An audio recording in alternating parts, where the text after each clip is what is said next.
बिस्मिल्लाहिर्रहमानिर्रहीम। नाज़रीन अस्सलाम वालेकुम, खुश आमदीद कहते हैं आपको अपने YouTube channel the visible fact में। नाज़रीन, अरशद शरीफ पाकिस्तान की मीडिया इंडस्ट्री का एक ऐसा नाम है जो जब भी लिया जाएगा उनके साथ उनकी जो शहादत है या उनके इस दुनिया से जाने का जो वाक़या है वो हर दफ़ा ताज़ा होगा। और ये एक ऐसा केस है पाकिस्तान की तारीख़ का जो कि मुक़्तदर हलकों और जो उस वक़्त के ताकतवर लोग थे उनके यूँ कह लें कि करियर के ऊपर जो है वो एक दाग रहेगा इस केस के हवाले से।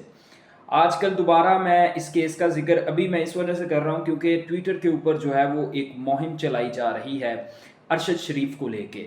मैंने कल आपको अपने चैनल पे जो है वो एक ख़बर दी थी। ख़बर कुछ इस तरह से थी कि पीटीआई ने एआरवाई का बायकॉट किया है।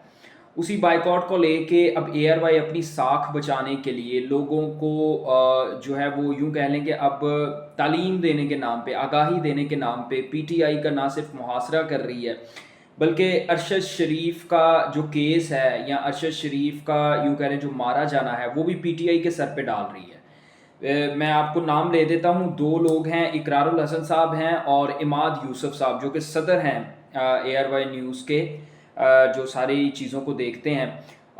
इन तमाम लोगों ने क्या किया, इन दोनों लोगों ने ख़ास तौर पे, ये भी मैं आपको बताता हूँ। लेकिन जो दूसरी अहम खबर है हमारे पास वो है अली अमीन गंडापुर की गिरफ्तारी के वारंट जारी हुए हैं। किस केस में हुए हैं, क्यों हुए हैं, ये सारी तफसील जो है वो आज आपके साथ मैं डिस्कस करूँगा।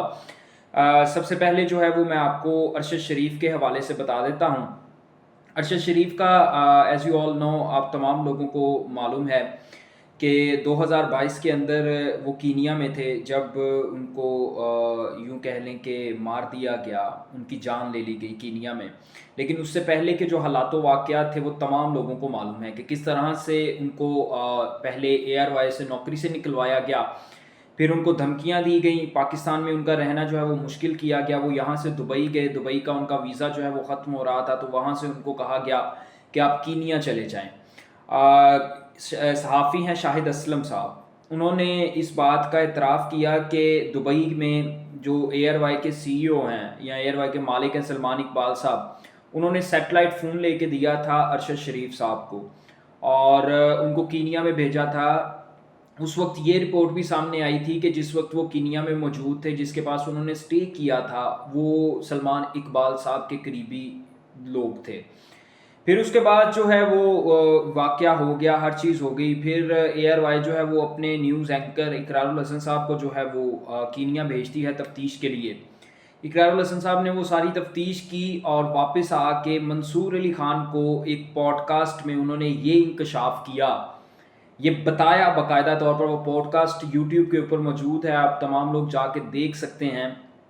उन्होंने ये कहा कि मैंने रिश्वत दे के कीनिया के जो अफराद हैं, ये कीनिया के डायरेक्टर थे इन्वेस्टिगेशन, उनको रिश्वत दे के जाए वो कुआं का दौरा किया और वो गाड़ी का दौरा किया जिसमें अरशद शरीफ थे।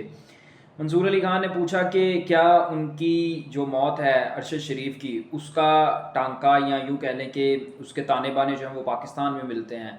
इकरारुल हसन ने कहा जी।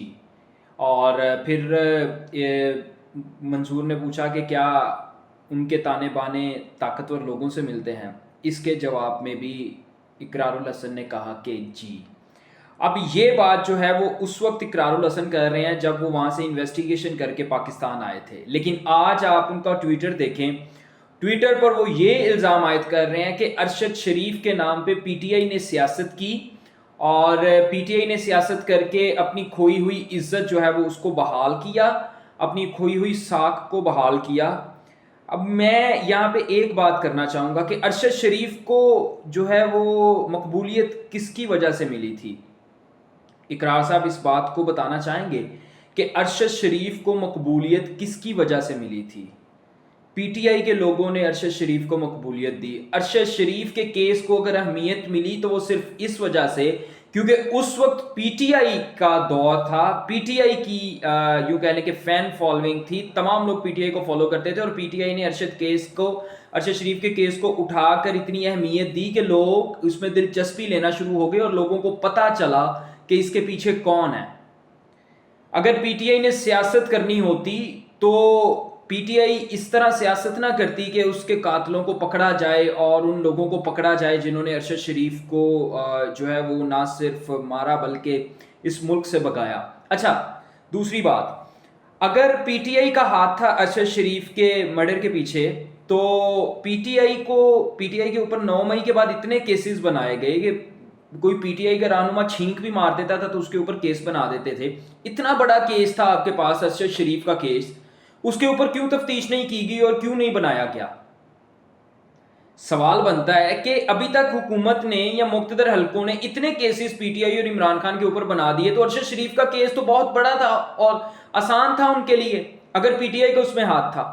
صرف اور صرف اب ایک منظم سازش کے تحت عماد یوسف. اچھا ایک اور مزے کی بات، عماد یوسف سے یاد آیا، گروک ٹویٹر کے اوپر ایک اے آئی ٹول ہے، اس پر کسی نے اس سے پوچھا کہ عماد یوسف نے آخری مرتبہ ارشد شریف کے حوالے سے ٹویٹ کب کیا تھا یا اس کے انصاف کے مطالبے کے لیے. تو گروک نے یہ بتایا کہ 2023 میں آخری ٹویٹ کیا گیا تھا عماد یوسف کے اکاؤنٹ سے، اور وہ ٹویٹ بھی صرف اور صرف جو ہے وہ انصاف کا مطالبہ نہیں تھا بلکہ کیس کی اپڈیٹ دی گئی تھی. یعنی انہوں نے خود ارشد شریف کے کیس کو جو ہے وہ بالائے طاق رکھا، اس کو کسی قسم کی کوئی امپورٹنس نہیں دی. اور اب جب ان کا پی ٹی آئی کے ساتھ پنگا ہو گیا تو اب یہ ارشد شریف کی جو ہے وہ یوں کہہ لیں ان کی شہادت کو جو ہے اب گھسیٹ کے لا رہے ہیں اور اس کے اوپر سیاست کر رہے ہیں. یہ یقین مانے جس نے بھی ان کا اسکرپٹ لکھا ہے بہت ہی گھٹیا اسکرپٹ ہے. اس کے اوپر ارشد شریف کے اوپر سیاست کرنا، ان کے کیس کے اوپر سیاست کرنا، کیونکہ تمام لوگ جانتے ہیں جنہوں نے اس کیس کی پیروی کی. بلکہ یہ خود اقرار الحسن صاحب کا تو خود پوڈ کاسٹ ہے جس میں انہوں نے اس بات کا اعتراف کیا ہے، اور وہ گواہ ہے کہ انہوں نے خود کہا ہے کہ ارشد شریف کے یوں جو قتل ہے اس کے پیچھے طاقتور حلقوں کا ہاتھ ہے. تو آپ کس طرح سے کہہ سکتے ہیں کہ پاکستان کی بڑی جماعت، سیاسی جماعت پی ٹی آئی جو ہے وہ ارشد شریف کے کیس کے اوپر جو ہے وہ سیاست کر رہی ہے؟ صرف اب ان لوگوں کو مسئلہ یہ ہے کہ پی ٹی آئی نے ان کے بائیکاٹ کا اعلان کیا ہے اور یہ خود کو جسٹیفائی کر رہے ہیں. یہ جن لوگوں کی گود میں بیٹھ کے کھیل رہے ہیں، جن لوگوں کے ساتھ سلمان اقبال صاحب ہاتھ ہلاتے ہوئے پی ایس ایل کے میچ میں نظر آئے تھے، یہ صرف اور صرف ان لوگوں کی وجہ سے یہ اپنے موقف سے پیچھے ہٹ رہے ہیں. ادروائز ان لوگوں نے تب کیوں نہیں آواز اٹھائی کہ پی ٹی آئی جو ہے وہ سیاست کے لیے استعمال کر رہی ہے؟ تب کیا تھا، آج ایسا کیا ہو گیا؟ اور دوسری خبر جو ہے وہ علی امین گنڈا پور کے وارنٹ گرفتاری جاری ہوئے ہیں جناب. ناجائز اسلحہ اور شراب کی برآمدگی کے کیس میں جو ہے وہ علی امین گنڈا پور صاحب کے وارنٹ گرفتاری جاری ہوئے ہیں. اسلام آباد کی سیشن کورٹ نے جو ہے وہ یہ وارنٹ گرفتاری جاری کی ہیں اور انہوں نے کہا ہے کہ علی امین صاحب کو جو ہے وہ گرفتار کر کے عدالت میں پیش کیا جائے، کیونکہ علی امین گنڈا پور جو ہے وہ عدالت میں پیش نہیں ہو رہے. تو یہ صورتحال ہے. علی امین گنڈا پور کے اوپر بھی جو ہے وہ دباؤ ڈالا جا رہا ہے تاکہ وہ جو سینٹ کے انتخابات ہیں اس میں اپنا اکا چلایا جا سکے اور عمران خان کی رہائی کے لیے وہ کسی قسم کی آواز نہ اٹھا سکیں. جناب یہ تھی ویڈیو، امید ہے آپ کو ویڈیو پسند آئی.